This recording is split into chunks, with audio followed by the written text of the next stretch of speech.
రెడ్డిగా పేరు మార్చుకున్న ముద్రగడ పద్మనాభరెడ్డికి కాపుల గురించి మాట్లాడే అర్హత లేదని జిల్లా కాపు సంక్షేమ సంఘం అధ్యక్షులు గోకడ రాంబాబు పేర్కొన్నారు.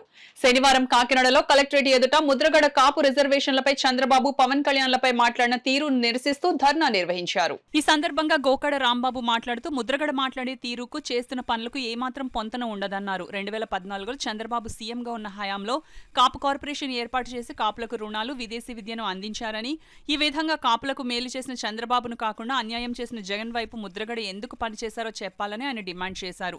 ఈ కార్యక్రమంలో కాపు యువత ముమ్మిడి విష్ణు, నాగుమళ్ల బెనర్జీ, పెద్దిరెడ్డి ఆదిత్య, అడప అర్జున్, దారపరెడ్డి కిషోర్, పసుపులేటి సత్యబాబు తదితరులు పాల్గొన్నారు.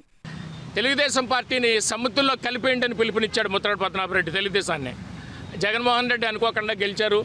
గెలిచిన 5 సంవత్సరాల్లోనూ కూడా ప్రత్యేక ప్యాకేజ్ గురించి కానీ కాపు రిజర్వేషన్ల గురించి కానీ ముద్రగడ పద్మనాభం గారు ఏ రోజు ప్రస్తావించలేదు.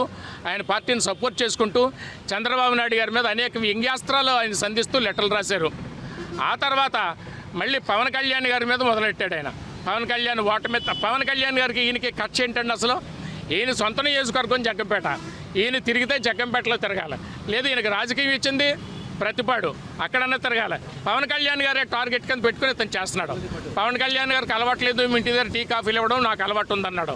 ఈయనకి తెలియని విషయం ఏంటంటే తన సొంత డబ్బులు 30 కోట్ల రూపాయలు ఈ దేశ చరిత్రలో ఎవరూ ఇవ్వలేని రీతిలో 30 కోట్ల రూపాయలు రైతులకు సొంత డబ్బు ఇచ్చినటువంటి పవన్ కళ్యాణ్ గారిని ముద్రగడ పద్మనాభం గారు విమర్శించడం అంటే సూర్యుడి మీద ఉమ్మి వేయడం లాంటిది.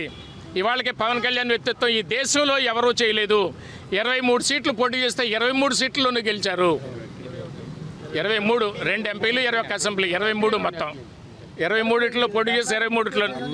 మా దన్నా ముఖ్య ఉద్దేశం ఏంటంటే పద్మనాభం గారు మళ్ళీ ఈ మధ్యకాలంలో స్పెషల్ ప్యాకేజ్ అని, తర్వాత కాపు రిజర్వేషన్లని ఎత్తుకుంటా ఈ మధ్యకాలంలో జగన్మోహన్ రెడ్డి గారిని కూడా కలవడం జరిగింది.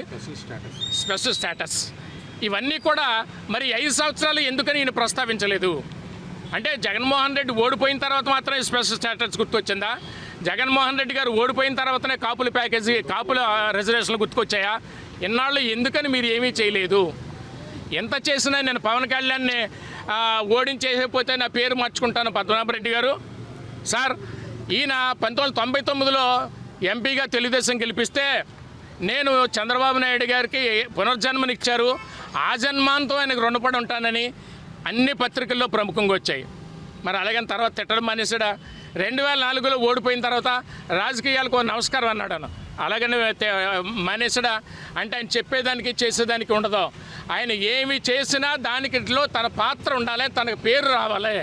నిజంగా కాపు రిజర్వేషన్ల కోసమే చేస్తే మరి ఆ ఉద్యమం తర్వాత ఇతను ఏమైనా ప్రణాళిక చేశాడు? మళ్ళీ ఏమైనా కార్యక్రమం చేశారా? ఏమీ చేయలేదు. కానీ కాపుల్లో ఎదిగినటువంటి నాయకులను బదనాం చేయడమే తన ముఖ్యమైన ఉద్దేశం.